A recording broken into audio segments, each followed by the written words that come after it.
One morning in the Fairytale forest, as the first rays of the sun filtered through the tall trees, all the creatures of the forest were waking up to a new day. I, the old storyteller of the Fairytale forest, could feel that this morning would be different, because today, our little hero Minion, with his bright yellow skin, shiny glasses, and blue overalls, was, as always, up to some mischief. Minion darted between the trees in the early morning, blending into the chirping of the birds.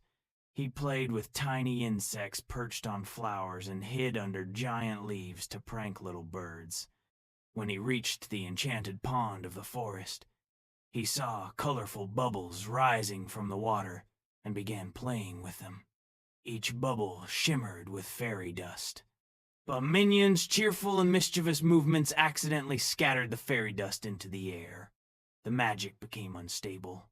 Beams of light started to fall chaotically from the sky.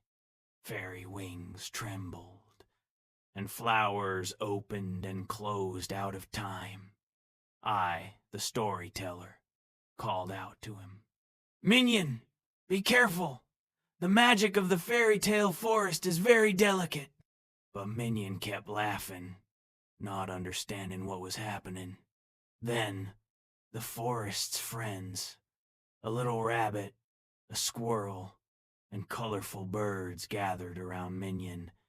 They rolled up their sleeves to help him. Minion picked up a small basket and began collecting the fairy dust one by one. When he returned to the edge of the pond, he gently poured the dust back into the water. Rings of colorful light formed on the surface, restoring the magic of the Fairytale forest. At that moment, Minion's expression changed. By the end of the day that had started with mischief, he had learned how important responsibility was. Laughing with his friends, he waved in the middle of the forest.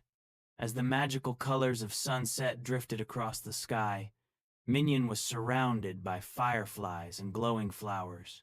Even from Minion's mischief, the Fairytale forest became an even more beautiful place.